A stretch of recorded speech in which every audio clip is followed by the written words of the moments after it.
you are still saying a lot. You are holding everything together for everyone, and you are quietly falling apart. You smile when someone asks for help. You say yes when everything inside you is screaming no. You give and give and give until there is nothing left. And then you lie awake at night, wondering, why do I feel so empty when I do so much for everyone? But here is what nobody ever told you. You are not empty because you give too much. You are empty because nobody ever taught you that you were allowed to keep something for yourself. And today, that changes. I want you to think about the last time someone asked you for something you did not want to give. Maybe it was your time. Maybe it was your money. Maybe it was your energy. Maybe it was your silence about something that hurt you. And what did you do? You gave it. You smiled. You said it was fine. You told yourself, this is what love looks like. This is what good people do. This is what being a good mother, a good wife, a good friend, a good daughter looks like. And maybe you were right for a moment. But inside, something was breaking.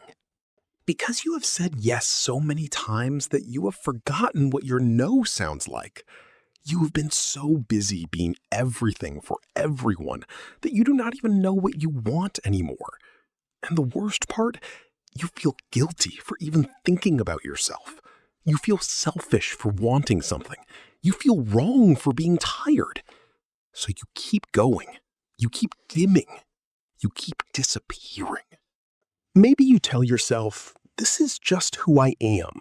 I am a giver. I am strong. I do not need much.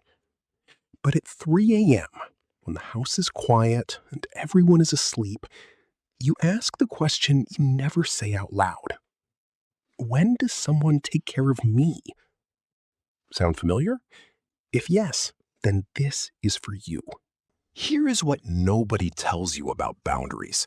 You think a boundary is a wall. You think a boundary is selfish. You think a boundary will make people angry. You think a boundary means you do not love someone. But that is wrong. That is completely wrong. A boundary is not a wall. A boundary is a door. You decide who comes in. You decide when. You decide how far. That is not selfish. That is self-preservation. Here is the truth. You were taught that love means sacrifice. You were taught that saying no is rejection. You were taught that good women give without asking for anything back. And those lessons are destroying you. Because love without boundaries is not love. It is disappearing. It is slowly erasing yourself to make other people comfortable. And people who truly love you, they do not want that. They do not want a version of you that is hollow, that is running on empty, that is smiling while bleeding. They want you, the real you, the alive you. But they can only have that version of you when you protect her. And protecting her starts with learning to say no. Let me tell you about Linda. Linda was 47. She had 3 kids, a husband, aging parents, and a full-time job. She was the person everyone called, always, for everything. Her sister called when she was sad. Her kids called when they needed money. Her mother called when she was lonely. Her colleagues called when they needed help. And Linda always answered, always helped, always showed up. But nobody called to ask how Linda was doing. And she told herself, this is fine. This is love. This is what I am supposed to do. One Tuesday morning, Linda woke up and could not get out of bed. Not because she was sick. Her body just stopped.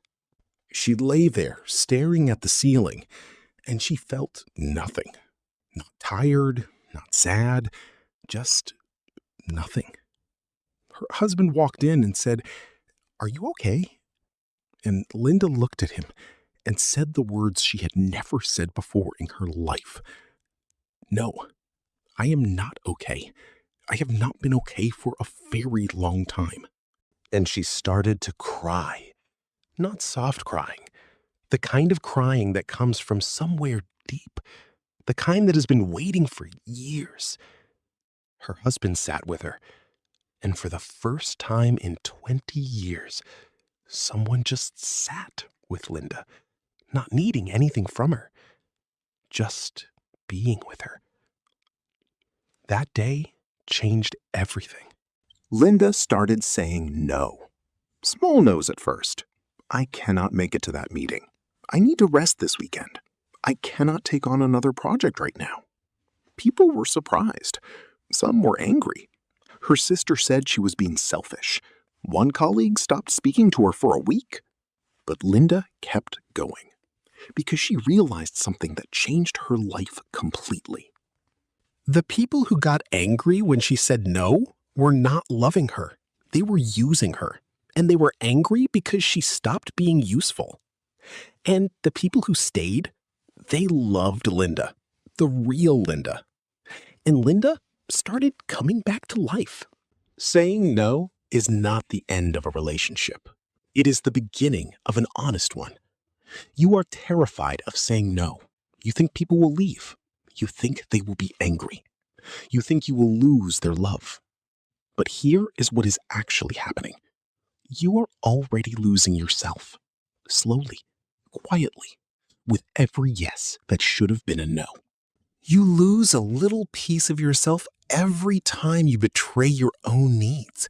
Every time you say yes and feel that sick feeling in your stomach. That feeling is not guilt. That feeling is you abandoning yourself. So here is what you practice. One small no this week. Just one. Choose the easiest one. The request that costs you the most. And say, I cannot do that right now. Nothing else. No explanation, no apology, no long excuse. Just, I cannot do that right now. And notice what happens.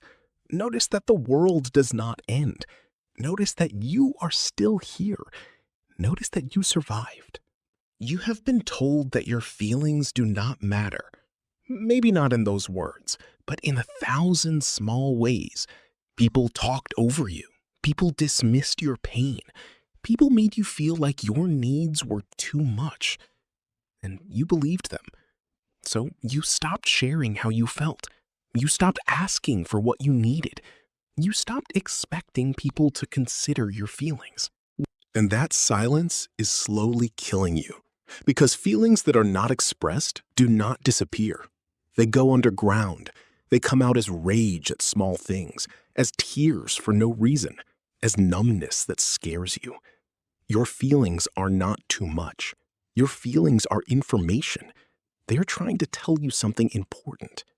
So practice this.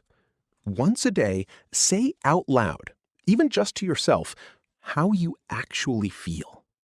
Not fine, not okay, not I am managing. The real answer. I am tired. I am lonely. I'm scared. I am angry. Just say it, even if only you hear it. Because the moment you speak your truth, something shifts, something loosens, something breathes. You say yes before you even think. Someone asks, and the yes is out of your mouth before your brain even processed the question. This is not kindness. This is a reflex, a trained response from years of learning that your needs come last. But you can retrain it. Practice the pause. When someone asks you for something, before you answer, breathe. Count to 3. Check inside. Ask yourself, do I actually want to do this? Do I have the energy? Will this cost me something I cannot afford right now? And then answer from that place. Not from fear, not from guilt, from truth. Some things you will still say yes to, and those yeses will feel different. They will feel chosen. They will feel like love. And some things you will say no to, and those no's will feel terrifying at first. And then they will feel like freedom. The people who train you the most are often the people you love the most. This is the hardest truth about boundaries, because setting a boundary with someone you love feels like rejection. It feels like punishment. It feels like saying, I do not love you. But it is the opposite. When you set a boundary with someone you love, you are saying, I want to stay in this relationship. And right now, this thing is making it impossible. You are not pushing them away. You are asking them to meet you differently. And here is what test. If someone respects your boundary, they love you. If someone punishes you for your boundary, they needed you to have no limits, so they could take without asking. The people who love you will adjust. It might take time, it might be awkward, but they will adjust because they want you in their life, not a hollow version of you. You. Ever been waiting for someone to give you permission? Permission to rest, permission to say no, permission to put yourself first sometimes. You are waiting for your mother to say it is okay to rest, for your husband to say take care of yourself first, for your children to say we are okay, Mom, you can breathe now. But that permission is not coming from outside. It was never coming from outside. Because the only person who can give you permission is you. And I know that is terrifying because it means the responsibility is yours. It means you have to choose yourself. It means you have to believe you are worth choosing. And after years of putting yourself last, believing that feels impossible. But here is what I see when I look at your life. Every time you helped someone, even when you were exhausted, that was strength. Every time you kept going when you wanted to stop, that was courage. Every time you gave from empty, that was love. You have been strong for everyone, for years, for decades. Now it is time to be strong for yourself.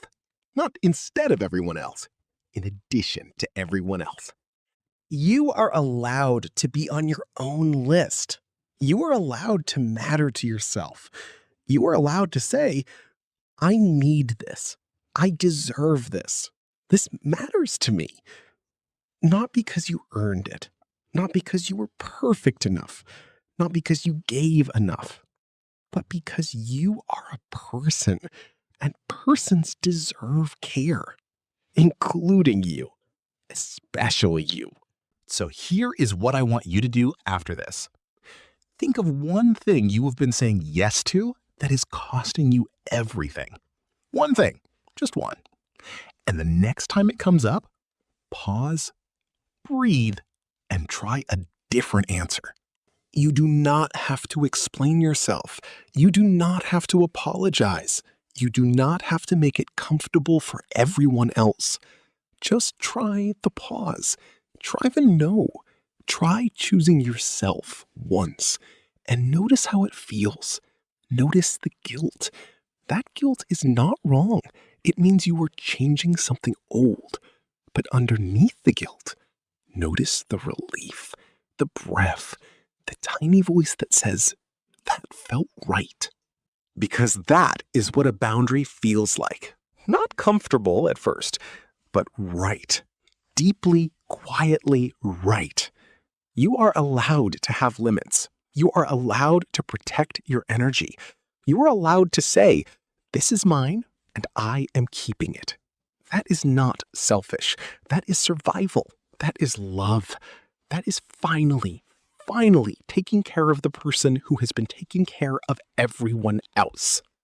Tell me in the comments, what is the one thing you have been saying yes to that you desperately want to say no to? You do not have to say why. Just name it, because naming it is the first step to changing it. And if this reached something inside you, please subscribe, because more honest conversations are coming about boundaries, about healing, about choosing yourself without guilt. Thank you for watching. Thank you for being here. And thank you for being brave enough to consider, even for one moment, that you matter too. You do. You always did. You are enough.